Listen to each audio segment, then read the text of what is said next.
Hello topper Saniya biology classes में एक बार और फिर आपका स्वागत है। I am Pappu sir.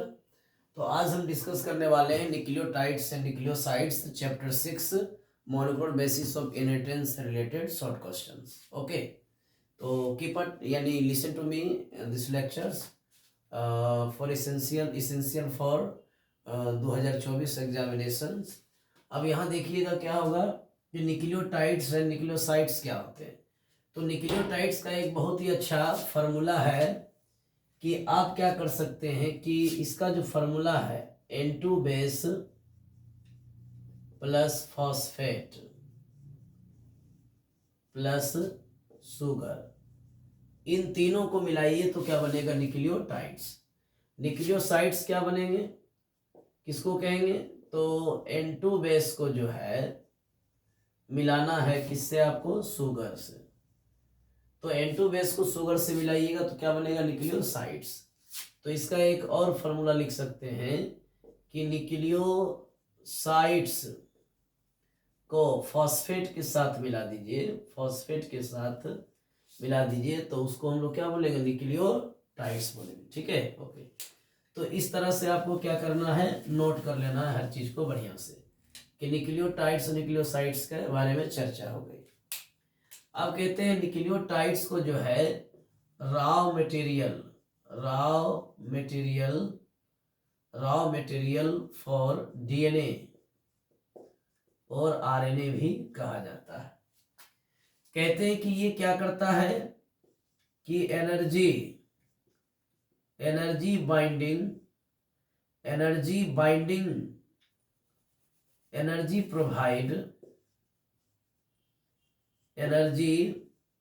Provide for binding of RNA and DNA recombinase. बहुत इंपॉर्टेंट, दोनों ही डिब्बा बहुत ही ज्यादा इंपॉर्टेंट है। न्यूक्लियोटाइड्स को हम लोग क्या बोलते हैं, रॉ मटेरियल फॉर डीएनए और आरएनए। और ये क्या करता है, energy provides for DNA RNA recombinase एक एंजाइम है जो डीएनए आरएनए को जोड़ने में हेल्प करता है। काफी इंपॉर्टेंट है, याद रखिएगा। अब इन दोनों का अंतर बस इतना ही लिख करके चले आइए, आपको 2 नंबर निश्चित आपको मिल जाएंगे, 2 मार्क्स इसमें आपको मिल जाएंगे। ये P/Q है, ये क्वेश्चंस पूछा गया था 2016 में, ये क्वेश्चंस को पूछा गया था कि न्यूक्लियोटाइड्स एवं न्यूक्लियोसाइड्स के बीच अंतर बताएं। इस तरह से लिखिएगा। अब कुछ फार्मूला है जिसको बना सकते हैं, जैसे कि हम अगर मान लीजिए न्यूक्लियो टाइड्स का फार्मूला बनाते हैं तो कैसे बनाएंगे देखिएगा। तो पहले न्यूक्लियोसाइड्स का बनाएंगे, उसके बाद न्यूक्लियोटाइड्स का बनाना शुरू कर देंगे।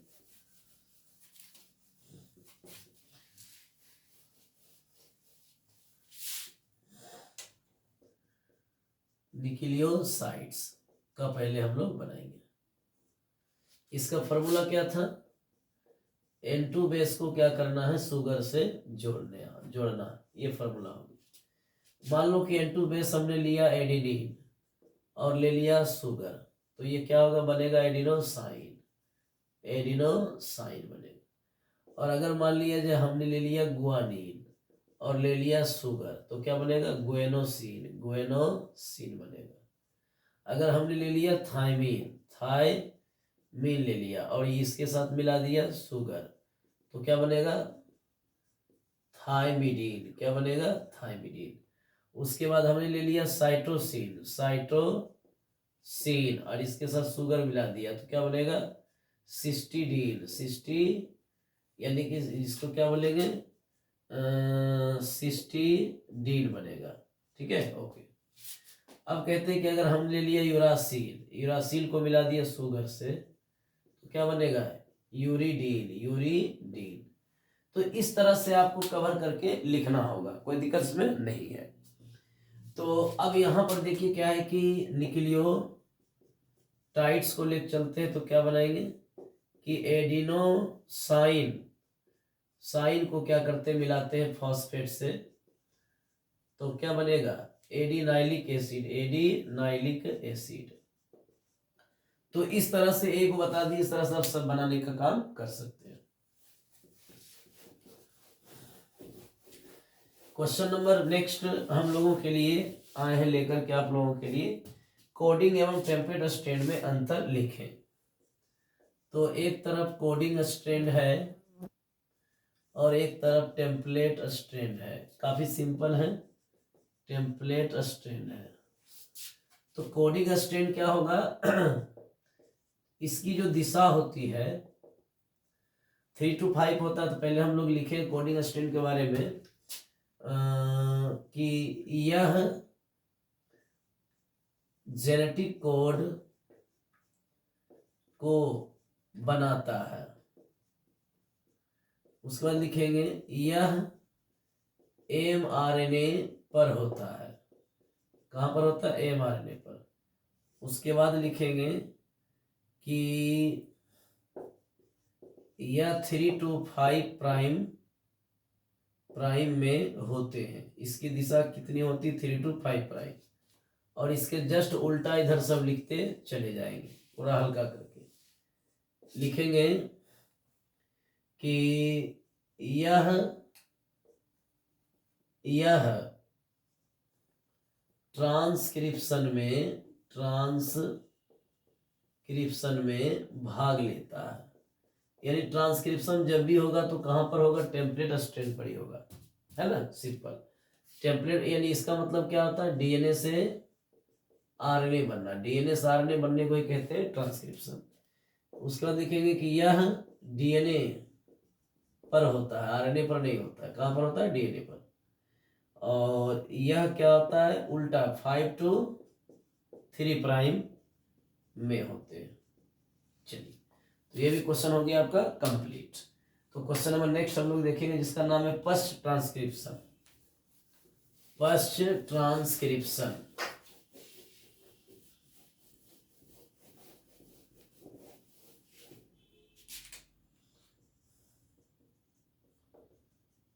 पश्च ट्रांसक्रिप्शन इसको कहा जाता है पोस्ट ट्रांसक्रिप्शन। पोस्ट ट्रांसक्रिप्शन कहते हैं कि HNRNA से क्या बोलते हैं इसको? Heterogeneous nuclear RNA. इसका पूरा नाम होता है हिट्रोजीनियस न्यूक्लियर आरएनए। HNRNA से mRNA का निर्माण। HNRNA से mRNA का निर्माण पश्च ट्रांसक्रिप्शन कहलाता है। काफी सिंपल। कहते हैं इसके स्टेप होते हैं 3 होता है। पहला होता है क्लीवेज। क्लीवेज में क्या होता है? तो HNRNA पर एक्सॉन इंट्रॉन विकसित होते हैं। दूसरा है स्प्लिसिंग। कहते हैं कि HNRNA से क्या होता है कि इंट्रॉन हटता है। क्या होता है? इंट्रॉन हटता है, जिसे स्प्लिसिंग कहते हैं। क्यों हटता है इंट्रॉन? क्योंकि इंट्रॉन जो होते हैं ये क्या होता है? इनएक्टिव होता है, निष्क्रिय होता है। और एक्सॉन क्या होता है? एक्टिव होता है, यानी कि ये सक्रिय होता है। इस तरह से इसको याद रखिएगा, ठीक है। उसके बाद तीसरा है जिसका नाम है टर्मिनल एडिशन।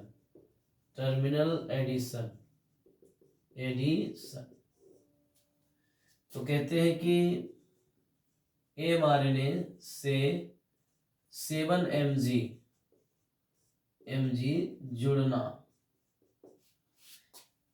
जुड़ना टर्मिनल एडिशन कहलाता है। टर्मिनल एडिशन कहलाता है, ठीक है ना। ओके, तो इस तरह से आप लिख सकते हैं। अब इसका डायग्राम है तो इसको आप डील कर सकते हैं क्लियर से, या केवल आप इस तरह से शॉर्ट क्वेश्चन लिख दीजिए, काम चल जाएगा। नेक्स्ट हो जाएगा क्वेश्चन आपका क्या है कि ट्रांसक्रिप्शन इकाई के बारे में बताएं।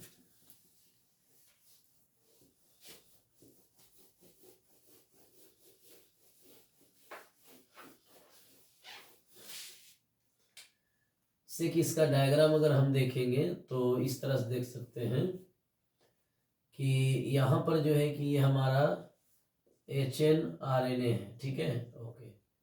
अब HNRNA पर क्या करता है कि एक्सोन इंट्रॉन बन जाते हैं, यानी ये हो गया इंट्रॉन, ये हो गया एक्सोन, इस तरह से। तो कहते हैं कि इसको कहा जाता है क्लीवेज।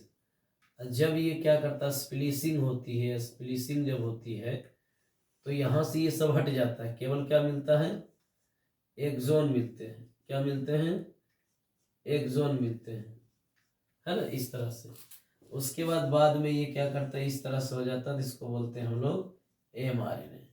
तो यानी कि HNRNA से mRNA बनना ही कहलाता है फर्स्ट ट्रांसक्रिप्शन, यानी उल्टा ट्रांसक्रिप्शन, ठीक है, ओके। अब नेक्स्ट हम लोग डील करेंगे जिसका नाम था क्वेश्चंस का ट्रांसक्रिप्शन इकाई। ट्रांसक्रिप्शन इकाई क्या होता है? कहते हैं कि डीएनए में 3 क्षेत्र होते हैं, उसे ही ट्रांसक्रिप्शन इकाई कहते हैं। तो कहते हैं कि 3 क्षेत्र कैसे कैसे होते हैं उसको देखना है। सबसे पहला होता है प्रोमोटर, प्रोमोटर। दूसरा होता है टर्मिनेटर। तीसरा होता है, ये दूसरा होता है स्ट्रक्चरल। उसके बाद होता है टर्मिनेटर। कहते हैं कि यह ट्रांसक्रिप्शन को स्टार्ट करता है, और ये क्या है, यह ट्रांसक्रिप्शन करता है, और ये क्या हो जाएगा, यह ट्रांसक्रिप्शन को इंड करता है, यानी कि खत्म, यानी समाप्त करता है, कंप्लीट करता है। तो ये सबका हो गया। अब इसका डायग्राम देखेंगे तो डायग्राम काफी सिंपल होगा, जिसमें आपको डाउनवर्ड और अपवर्ड दिखाएंगे, डायरेक्शन किस तरह से होता है उस पर ध्यान दीजिएगा बढ़िया तरह से।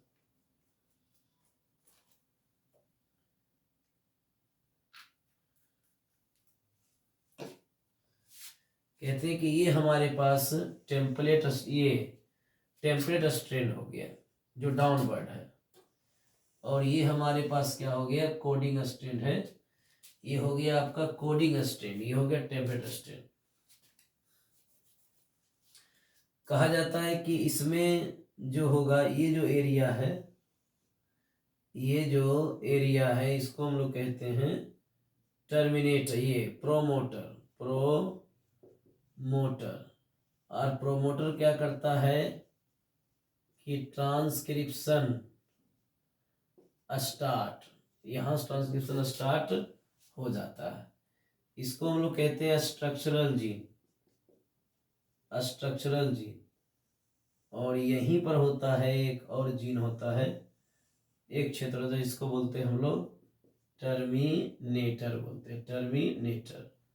तो इस क्षेत्र को क्या बोला जाता है, टेम्पलेट, और इसको क्या बोलते हैं, कोडिंग।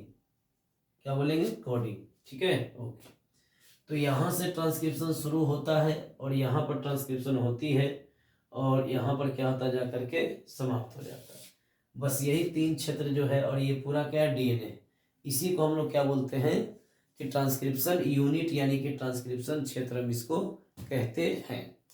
तो आप लोग को ये ध्यान देना होगा कि इसमें से जो डायरेक्शन है वो 5 से 3 डैश है, और यहाँ 3 से क्या है, 5 डैश, इस तरह से। अब कहते हैं ये क्या करता है, तो ये डाउनवर्ड दर्शाता है, डाउनवर्ड, और ये दर्शाता है अपवर्ड। परीक्षा में पूछेगा 3 डैश क्या दर्शाता है, तो अपवर्ड, 5 डैश क्या दर्शाता है, तो डाउनवर्ड। इस तरह से आपको लिखना, ठीक है, ओके। चलिए, तो क्वेश्चन नंबर नेक्स्ट हम लोग देखेंगे, ओपेरॉन क्या है। तो देखिए ओपेरॉन क्या है। ओपेरॉन क्या है? सेटेलाइट डीएनए आपका नहीं आएगा क्योंकि 2023 में माइक्रो सेटेलाइट जो है वो पूछ दिया गया था, उसी से रिलेटेड ये क्वेश्चंस है, तो आप लोगों को नहीं छपेगा, इसलिए इसको करवाएंगे नहीं सेटेलाइट डीएनए।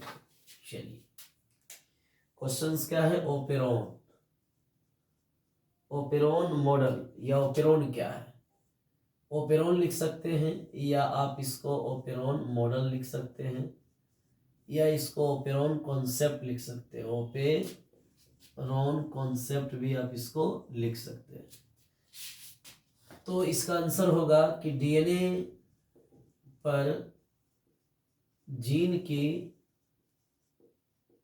क्रियात्मक जीन, यहां पर क्रियात्मक जोड़ना होगा, क्रियात्मक जीन की व्यवस्था को ओपेरॉन कहते हैं, ओपेरॉन कहते हैं।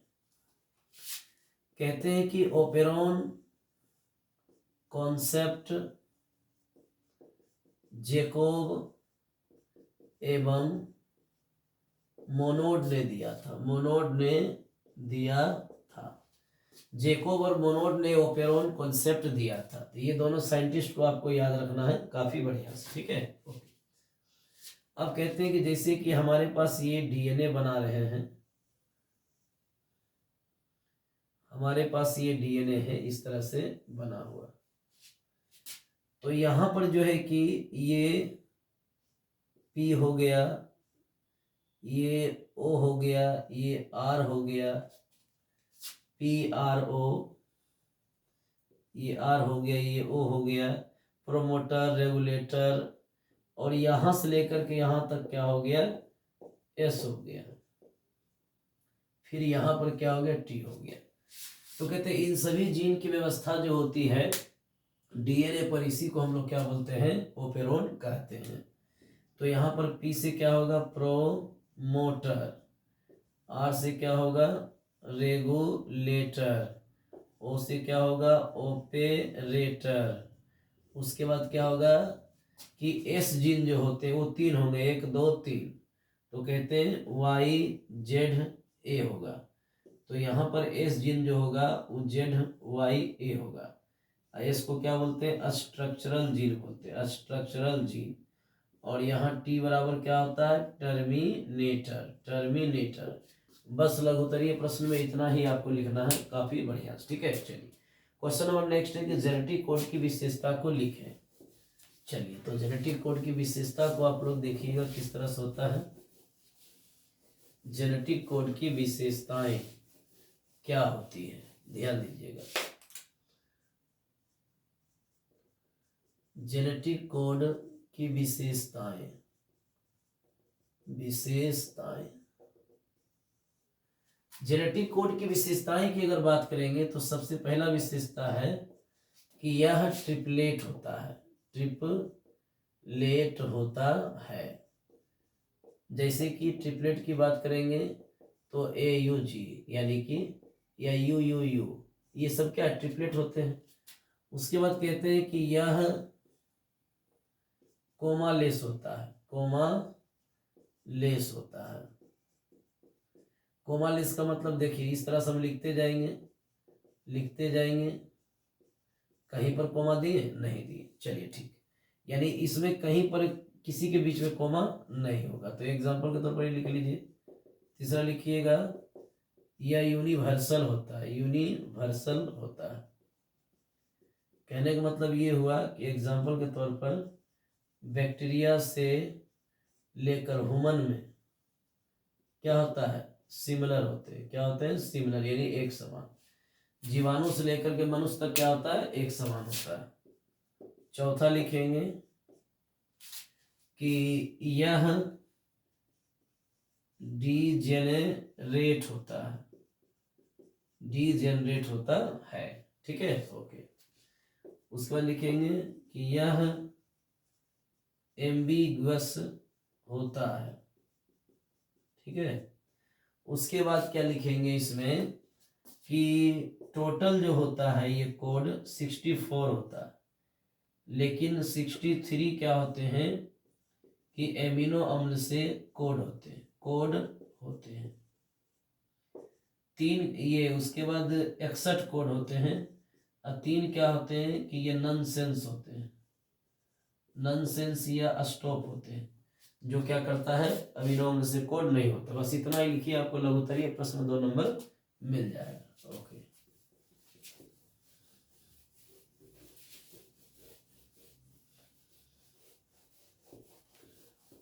अब क्वेश्चन नंबर नेक्स्ट है कि सेंट्रल डोगमा क्या है। सेंट्रल डोगमा क्या है? तो कहते हैं कि डीएनए से प्रोटीन, डीएनए से आरएनए और आरएनए से प्रोटीन बनने के प्रवाह की दिशा को सेंट्रल डोगमा कहते हैं। सेंट्रल डोगमा कहते हैं कि सेंट्रल डोगमा शब्द क्रिक ने दिया। सेंट्रल डोगमा शब्द जो है किसने दिया था? क्रिक ने दिया था। क्या होता है सेंट्रल डोगमा? तो डीएनए से आपको आरएनए बनाना है, आरएनए से क्या बनाना है? प्रोटीन बनाना है।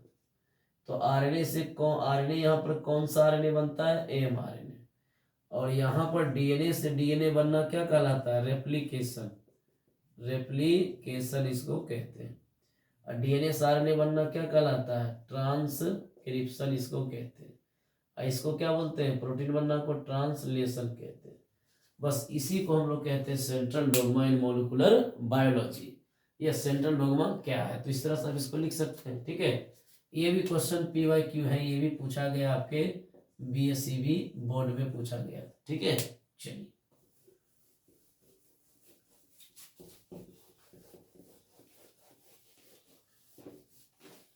क्वेश्चन नंबर नेक्स्ट आपका है टीआरएनए का चित्र खींचना। टीआरएनए जो होते हैं, टीआरएनए का चित्र, ये भी PYQ है, ये भी क्वेश्चन आपके पूछे गए हैं।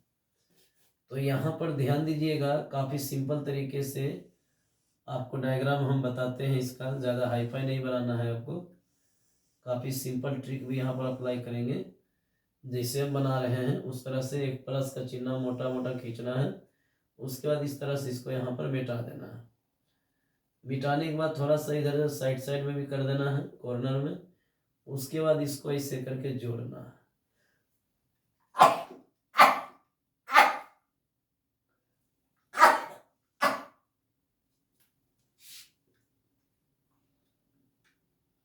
इस तरह से यहाँ पर क्या आते हैं कि वेरिएबल आर्म होते हैं, वेरिएबल आर्म होते हैं।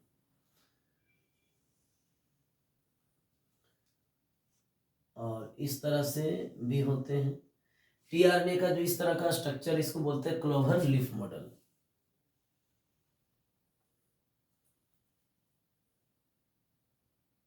CCAG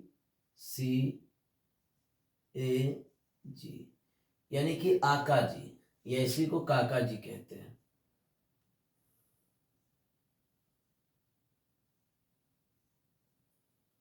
एसेप्टर आर्म इसको कहा जाता है, एसेप्टर आर्म। और यहीं पर क्या होता है कि हम लोग लिख सकते हैं कि यहाँ पर क्या होता है, बाइंडिंग साइट है। ये क्या है? एमिनो एसिड बाइंडिंग साइट है ये। ठीक है, ओके। अब कहते हैं ये बाइंडिंग साइट होता है, एमिनो एसिड बाइंडिंग साइट है ये।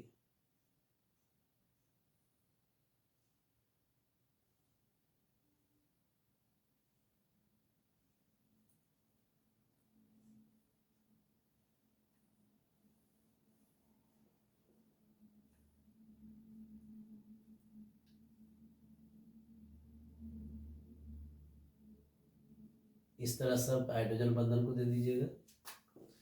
यहाँ पर क्या होते हैं कि 8 से 12 बेस होते हैं। सबसे बड़ी बात ये है कि हम लोग को ये याद रखना है, 8 से 12 बेस पेयर होते हैं। और यहाँ पर जो होते हैं वो 7 बेस पेयर होते हैं। और सबसे बड़ी बात है कि इसमें 3 जो होता है ये बॉबली बेस होता है, बॉबली बेस होता है, ये भी याद रखना। इसको कहते हैं कि इसमें भी 7 बेस होते हैं, 7 बेस होते हैं, और इसको क्या बोलते हैं हम लोग, ट्योम्सी लूप इसको कहा जाता है, और इसको जो है DHU लूप कहा जाता है, और इसको कहा जाता है एंटीकोडन लूप इसको कहा जाता है। तो यही है tRNA का स्ट्रक्चर, जिसको हम लोग कहते हैं क्लोवर लीफ मॉडल। क्या बोलते हैं, क्लोवर लीफ मॉडल इसको हम लोग कहते हैं। तो क्लोवर लीफ मॉडल अगर पूछेगा कि किस तरह से होता है, तो बोलिएगा ये tRNA के लिए दिया गया, इसी में एंटीकोडन पाया जाता है, और ये सभी भुजाएं हैं, ये सभी जो आर्म है, ये सभी जो आर्म है, इस आर्म को हम लोग कहते हैं एंटीकोडन आर्म, इसको कहते हैं DHU आर्म, इसको कहते हैं ट्योम्सी आर्म, इसको कहते हैं सेप्टर आर्म कहते हैं। तो ये सभी क्या हो गए, आर्म हो गए। चलिए, तो ये हो गया आपका tRNA का स्ट्रक्चर। भाई इस तरह से बनाना, एक जगह ये लिख दीजिए वेरिएबल आर्म, ये क्या हो गया, वेरिएबल आर्म हो गया, ठीक है। चलिए, तो अब आगे देखा जाए, क्वेश्चन नंबर नेक्स्ट हो जाएगा आपका ओकाजाकी खंड क्या, SNP क्या है, उसके बाद ओकाजाकी खंड।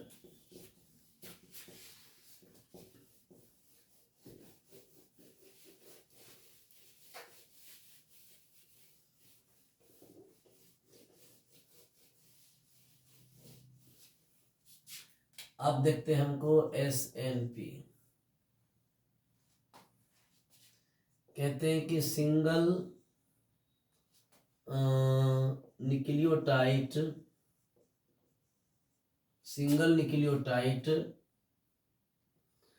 पॉलीमॉर्फिज्म,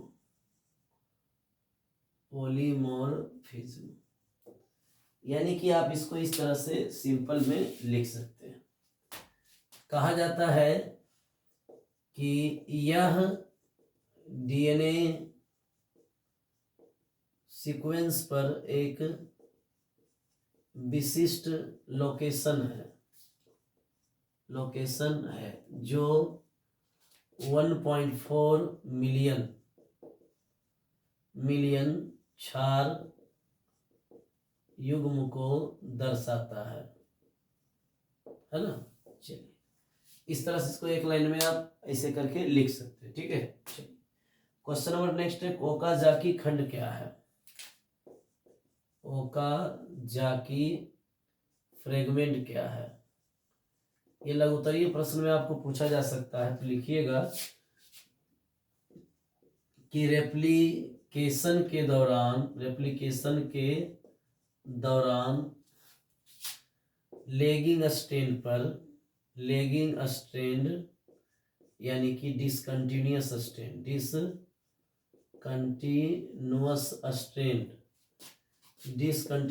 स्ट्रैंड पर छोटे खंड दिखाई देते हैं जिसे ओकाजाकी फ्रेगमेंट यानी खंड कहते हैं। नीचे रोमर के लिखेंगे कि ओकाजाकी खंड को DNA पॉलीमरेज जोड़ता है।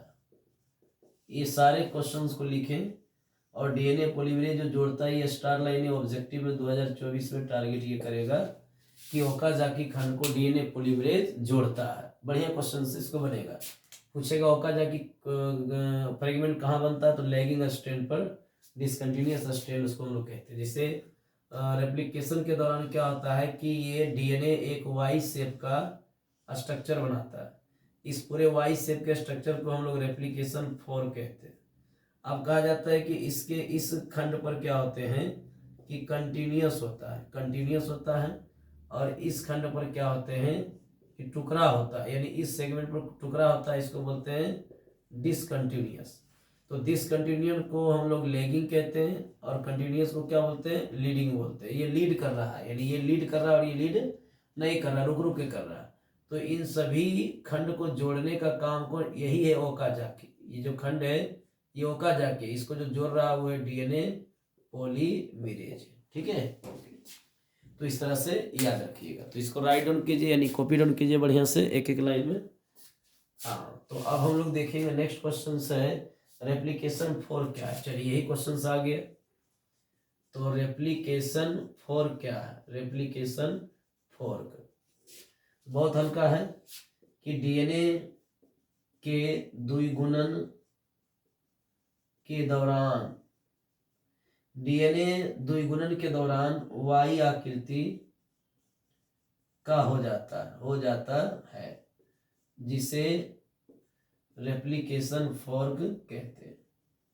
बस हो गया क्लियर, यानी इतना ही लिखना। और डायग्राम ये दोनों का ये बना दीजिएगा, ये लीडिंग स्टैंड कर दीजिए, कंटिन्यूअस स्टैंड कर दीजिए, है ना, इस तरह से इसको करके बना देना। ठीक है, चलिए क्वेश्चन नंबर नेक्स्ट है न्यूक्लियोसोम क्या है। तो आपको उसी में करवा देते पैकेजिंग में, वहीं से लिख लीजिएगा। पैलिंड्रोमिक डीएनए क्या है, इसको देखिएगा। पैलिंड्रोमिक डीएनए क्या है,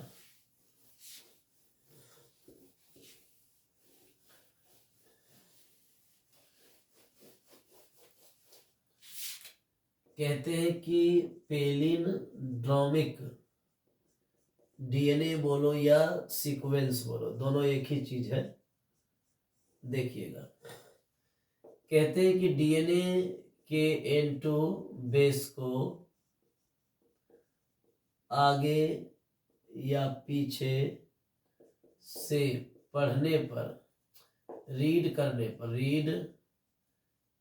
पर समान लगे तो इसे पैलिंड्रोमिक डीएनए कहते हैं।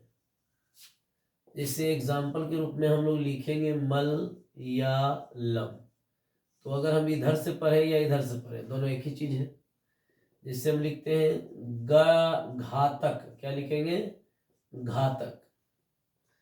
तो हम लोग जो है कि इसको फिर हम उल्टा में लिखते हैं, तो यहाँ लिखेंगे क्या चीज, जी है, तो यहाँ पर क्या होगा, जी के सामने सी होगा, उसके बाद यहाँ पर क्या होगा, टी होगा, यहाँ पर क्या होगा, ए होगा, यहाँ पर क्या होगा, जी होगा। तो इधर से पढ़े या इधर से पढ़े तो इसको हम लोग क्या बोलेंगे, घातक ही पढ़ेंगे। तो इसी को हम लोग कहते हैं पैलिंड्रोमिक सीक्वेंस। चलिए, तो ये हो गया आपका क्लियर, ये इंपॉर्टेंट है, इसको याद रखिएगा लघुत्तरीय प्रश्न में एग्जाम्पल के साथ। क्वेश्चन नेक्स्ट है कि डीएनए के जो होता है चित्र बनाना है, वाटसन क्रिक वाला, उसको बना देते हैं।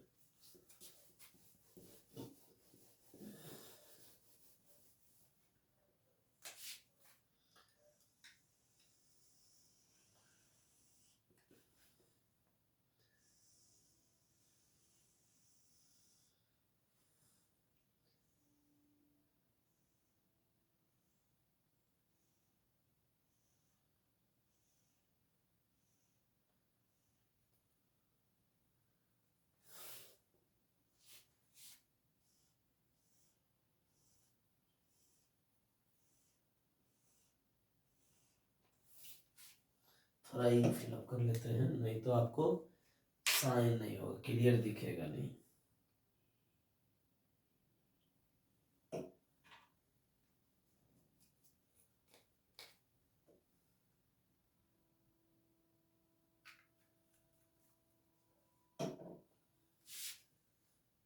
देखिए यहाँ पर जो है हाइड्रोजन बॉन्ड होते हैं, ये सभी हाइड्रोजन बॉन्ड होते हैं, ये सभी हाइड्रोजन बॉन्ड होते हैं। इस तरह से आप दे दीजिएगा हाइड्रोजन बॉन्ड को, हाइड्रोजन बॉन्ड होते हैं इस तरह से, ये हाइड्रोजन बॉन्ड होते हैं। इसका जो डायमीटर होता है वो 20 एंगस्ट्रॉम होता है। तो इस तरह से इसको यहाँ पर दर्शा देंगे। कहते हैं कि एक टर्न में होता है 3.4 एंगस्ट्रॉम होता है। तो कहते हैं एक टर्न अगर मारता है तो 10 बेस पेयर यानी 10 बीपी इसका कन्वर्ट होता है। 1 टर्न में। अब कहते हैं इसको कहा जाता है मेजर ग्रुप, मेजर ग्रुप। इसको कहा गया है माइनर ग्रुप, ठीक है, ओके। और इसको बोलते हैं हम लोग backbone, backbone of sugar plus phosphate. और ये हो गया N2 बेस, और ये हो गया H बॉन्ड। क्या हो गया? H bond. तो इस तरह से बना लीजिए, ये आपको 2 नंबर दिलाएगा। इसी को हम लोग कहते हैं वाटसन एंड क्रिक मॉडल, ठीक है, ओके। अब क्वेश्चन से आपका यू क्रोमेटिन, हिट्रोक्रोमेटिन और क्रोमेटिन और NHC, ये सबको डील करेंगे।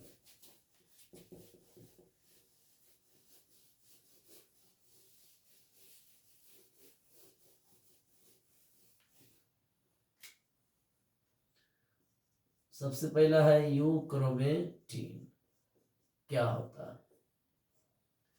तो कहते हैं इसके पॉइंट बना के हम लिख दें तो ज्यादा बढ़िया रहेगा।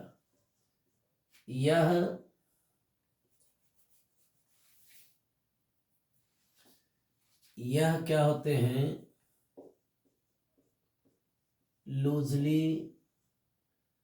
लूजली पैक्ड होते हैं, ढीला होता है, लूजली पैक्ड होते हैं। उसके बाद हो जाएगा यह लाइट स्टेन होते हैं, लाइट स्टेन। तीसरा हो जाएगा कि यह ट्रांसक्रिप्शन में एक्टिव होते हैं, एक्टिव होते हैं। उसके बाद है हिट्रोक्रोमेटिन, हिट्रोक्रोमेटिन का सब उल्टा हो जाएगा, यानी यह डार्क या लिख सकते हैं इसको, ये क्लोजली पैक्ड होता है। और दूसरा लिख सकते हैं कि यह डार्क स्टेन होता है, डार्क स्टेन। और तीसरा लिख सकते हैं कि यह ट्रांसक्रिप्शन में इनएक्टिव होता है, यानी कि निष्क्रिय होता है। चलिए अगला NHC हम आपको पैकिंग में बता दिए हैं, यहाँ नहीं बताएंगे। उसके बाद क्या है? क्रोमेटिन। तो क्रोमेटिन बहुत ही बढ़िया है, यह कलर्ड बॉडी है, कलर्ड बॉडी है जो न्यूक्लियस के भीतर होता है, न्यूक्लियस के अंदर होता है। ये कैसा है? तो एक रंगीन शरीर है जो केंद्रक के भीतर होता है। बस इस तरह से आपको लिखना है। तो सारे क्वेश्चंस जो शॉर्ट क्वेश्चन थे चैप्टर 6 से रिलेटेड सभी करवा दिए इंपॉर्टेंट। तो अब हम नेक्स्ट क्वेश्चंस डील करेंगे। रेप्लिकेशन की क्रियाविधि का वर्णन करें, ये आपके असाइनमेंट से सब करवाया जा रहा है। तो रेप्लिकेशन की क्रियाविधि आपका इस बार क्वेश्चन 2023 में पूछ लिया गया था, तो ये नहीं करवाया जाएगा। दूसरा क्वेश्चन 2 उदाहरण द्वारा साबित करें कि DNA एक जेनेटिक मटेरियल है, तो इसको हम लोग डील करते हैं। तो अब लॉन्ग क्वेश्चंस डील करते हैं।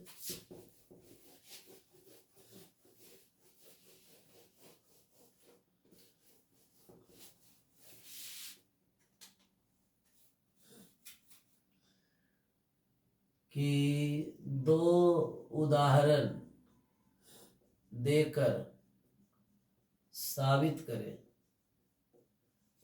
कि DNA जेनेटिक मटेरियल है। ये आपका क्वेश्चन PYQ है, 2010 के परीक्षा में लॉन्ग क्वेश्चन में पूछा जा चुका है कि 2 उदाहरण देकर साबित करें कि DNA एक जेनेटिक मटेरियल है। तो हम DNA को आनुवांशिक पदार्थ साबित करने के लिए अगर क्वेश्चंस आ जाए तो आपको बहुत ही इजी तरीके से लिखना है, कहीं कोई भारी नहीं, एकदम टेंशन नहीं लेना है। तो आपको 2 एक्सपेरिमेंट याद होगा कि क्लास में आप लोगों को हम 2 एक्सपेरिमेंट करवाए थे, एक ग्रिफिथ एक्सपेरिमेंट, एक करवाए थे बायोकेमिकल एक्सपेरिमेंट।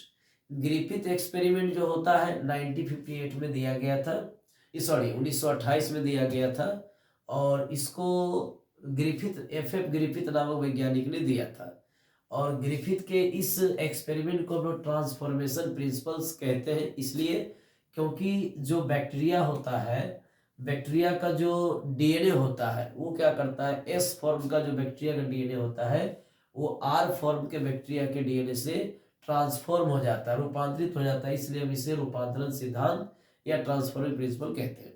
दूसरा जो एक्सपेरिमेंट था जिसको हम लोग कहते हैं बायोकेमिकल एक्सपेरिमेंट, उसी को हम लोग क्या बोलते हैं, एवेरी मैकलॉड मैकार्टी प्रिंसिपल्स। अब कहते हैं कि ये दोनों ही एक्सपेरिमेंट या ये दोनों ही सिद्धांत साबित करता है कि डीएनए ही जेनेटिक है या नहीं है। इसको देखेंगे, आंसर लिखेंगे। दो उदाहरण निम्न है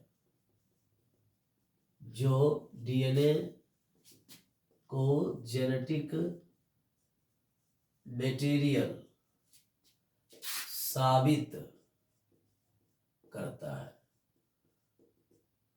पहला एफ, सबसे पहला लिखेंगे ग्रिफिथ एक्सपेरिमेंट,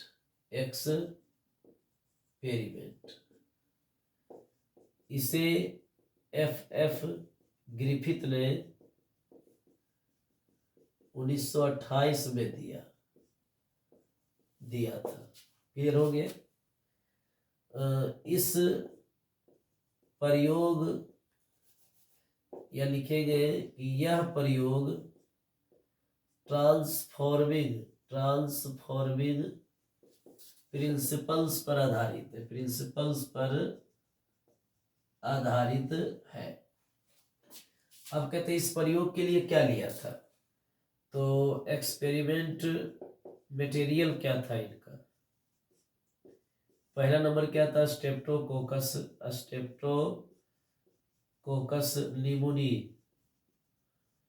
निमोनी बैक्टीरिया था इनके पास। उसके बाद दूसरा इन्होंने क्या लिया, माइस लिया। पहला स्ट्रेप्टोकोकस निमोनी बैक्टीरिया लिया, दूसरा क्या लिया, माइस। स्ट्रेप्टोकोकस निमोनी बैक्टीरिया के दो स्ट्रेन लिए, एक आर स्ट्रेन, एक लिए एस स्ट्रेन। अब इन दोनों को किस तरह से एक्सपेरिमेंट करके बताया माइस पर, अब उसको हम लोग देखेंगे।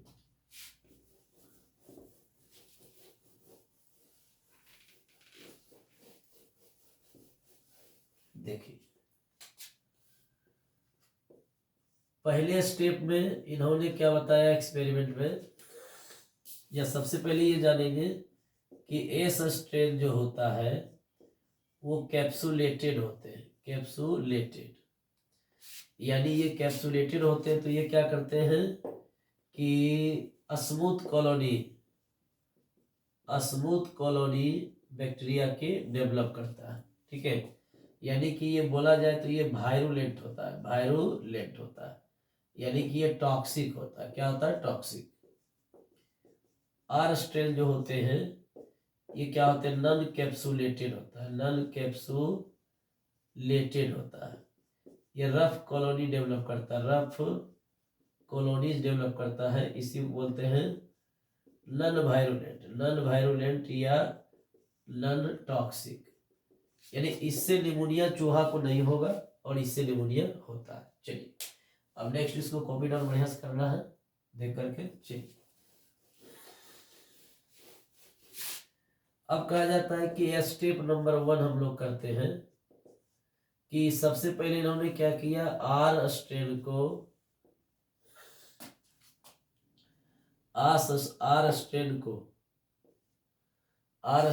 क्या किया कि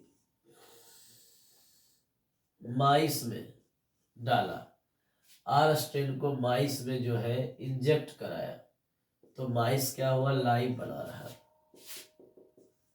जो एस स्ट्रेन को इंजेक्ट कराया तो माइस क्या हुआ, डाई हो गया। उसके बाद फिर क्या किया, एस हिट किल, जब एस को हिट कर दिया तो डाला माइस में, तो माइस क्या हुआ, लाइव बना रहा। फिर उसके बाद इन्होंने क्या किया कि एस हीट किल को आर स्ट्रेन के साथ मिला दिया, उसके बाद डाला 22 में, तो 22 क्या हुआ, डाई हो गया। तो इनका दिमाग चकराया कि जब हम एस स्ट्रेन को गर्म करते हैं चूहा नहीं मरता है, और आर स्ट्रेन से पहले ही चूहा नहीं मरता था, तो ये दोनों से ही चूहा नहीं मरता, तो चलो दोनों को मिला करके ही डालते हैं। तो पता चला चूहा मर गया। तो यहीं पर इनका दिमाग खनका और बताया कि क्यों मरा।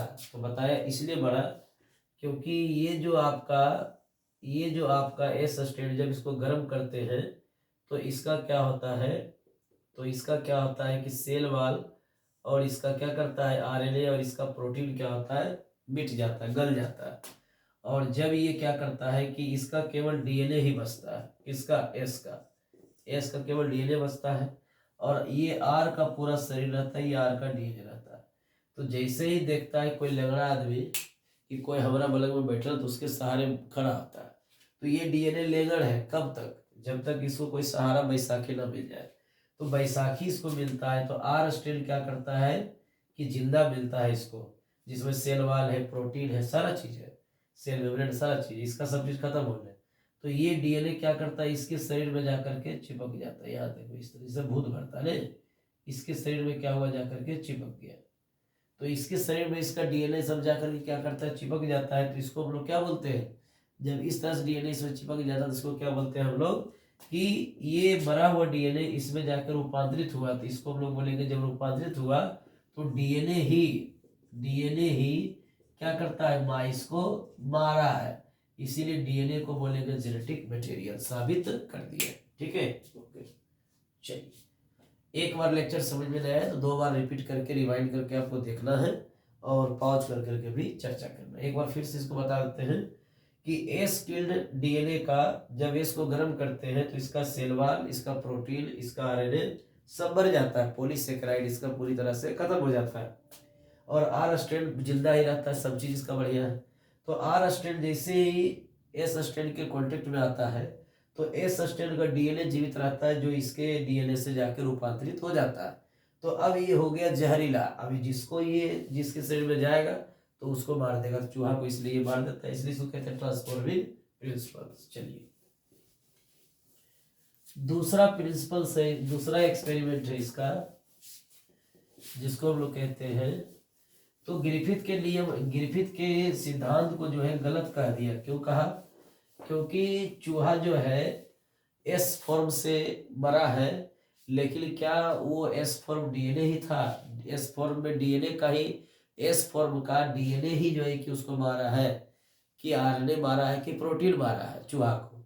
तो पता चला नहीं, तो बोला कि आप जब उसको नहीं छाने हैं तो कैसे कह सकते हैं कि डीएनए ही उसको मारा। हो सकता है डीएनए के भुजा पर, डीएनए के स्ट्रैंड पर आरएनए चिपका हो, या हो सकता है उस पर प्रोटीन हो, तो वो जाके चूहिया को मार दिया। तो filtration process is very big, है ना, filtration process is very big in at the Griffith time. Griffith के समय में फिल्ट्रेशन प्रोसेस डेवलप नहीं था, सेडिमेंटेशन प्रोसेस, सेंट्रीफ्यूगेशन ये सब डेवलप नहीं था। तो और दूसरी बात ये है कि माइक्रोस्कोप का इन्वेंटिंग भी नहीं हुआ था, इलेक्ट्रॉन माइक्रोस्कोप का जो इन्वेंटर है, आविष्कार है, उस समय नहीं हुआ था। तो बहुत सारे प्रॉब्लम्स को फेस करना पड़ा ग्रिफिथ को, और बहुत सारे प्रॉब्लम को फेस करके ग्रिफिथ ने ट्रांसफॉर्मिंग प्रिंसिपल्स को बताया। लेकिन बहुत सारे जो मॉलिक्यूलर बायोलॉजिस्ट थे, यानी कि आणविक जैव वैज्ञानिक जो थे, उन सभी ने इसको ड्रॉबैक यानी इसको गलत करार दिया, डिस्कार्ड कर दिया। तो साबित नहीं कर सका, या साबित नहीं हो सका 1928 में, या 1928 से 1929 तक ले साबित नहीं हो सका कि डीएनए जेनेटिक है कि प्रोटीन है कि आरएनए। तो उस समय कंफ्यूजन रहा। अब कहा जाता है कि 1933 में जो है वैज्ञानिक आया जिसका नाम था बायोकेमिकल प्रिंसिपल्स देने का काम 3 वैज्ञानिकों ने किया, ओसवाल्ड एवेरी, उसके बाद मैककार्टी, उसके बाद मैकलॉड। इन 3 वैज्ञानिकों ने बायोकेमिकल प्रिंसिपल बताया और कहा ये क्या था, सपोर्ट, किसको सपोर्ट किया, सपोर्ट टू ग्रिफिथ एक्सपेरिमेंट, यानी ये ग्रिफिथ एक्सपेरिमेंट को सपोर्ट किया, बताया कि ग्रिफिथ सही कह रहा, डीएनए से ही मरता है चूहा, इसलिए डीएनए जेनेटिक कहा। कैसे? तो इन्होंने क्या किया कि सबको फिल्टर कर लिया, आरएनए को अलग करके क्या किया, इंजेक्ट किया, कहाँ, चूहिया में डाला। आरएनए को जो है इंजेक्ट करके क्या किया कि माइस में डाला, तो माइस क्या हुआ, लाइव बना रहा। जब प्रोटीन को डाला, तो प्रोटीन को जब माइस में डाला तो ये लाइव बना रहा। उसके बाद डीएनए को जब डाला तो ये क्या हुआ, डाई हो गया। कौन, माइस। तो इन्होंने भी कह दिया कि डीएनए ही जेनेटिक मटेरियल है। तो कहा जाता है कि तब पूछा गया कि आप किस आधार पर डीएनए जेनेटिक मटेरियल कहें, इन्होंने कहा कि हम सिंपल फिल्ट्रेशन टेक्निक अपनाए, सिंपल फिल्ट्रेशन। तो आप कहता है किस पर फिल्टर किए, तो कहता है नॉर्मल मशीन पर। तो उस समय फिल्टर, सिंपल फिल्टर जो होता था वो क्लियर नहीं छानता था, एकदम कुछ ना कुछ अशुद्धि उसमें रहती थी। तो एवेरी मैकार्टी मैकलोड को भी इस समस्या से जूझना पड़ा और इस प्रॉब्लम का फेस करना पड़ा, क्योंकि इस नियम भी नहीं बता सका कि डीएनए ही जेनेटिक है। लास्ट में हर्षे और चेस आता है जो साबित कर दिया कि डीएनए जेनेटिक मटेरियल है। कहते कारण क्या है, तो उसके सक्सेस के पीछे रीजन क्या है, बिहाइंड, यानी सक्सेस बिहाइंड द रीजन, यानी उसके सक्सेस के पीछे रीजन क्या था कि उस समय इलेक्ट्रॉन माइक्रोस्कोप का आविष्कार हो गया। उसके बाद फिल्ट्रेशन एंड सेंट्रीफ्यूगेशन जो होता है टेक्निक, वो उस समय आ गया था। इस कारण से उसको सफलता मिली कि डीएनए ही जेनेटिक है। और दूसरी बात है कि उनका एक्सपेरिमेंट का तरीका भी अलग था। उनके द्वारा इकोलाई बैक्टीरिया लिया गया और बैक्टीरियोफाज वायरस लिया गया, यानी बैक्टीरियल वायरस लिया गया, और आइसोटोप्स लिए गए, 32 फास्फोरस और 35 सल्फर को लिया गया।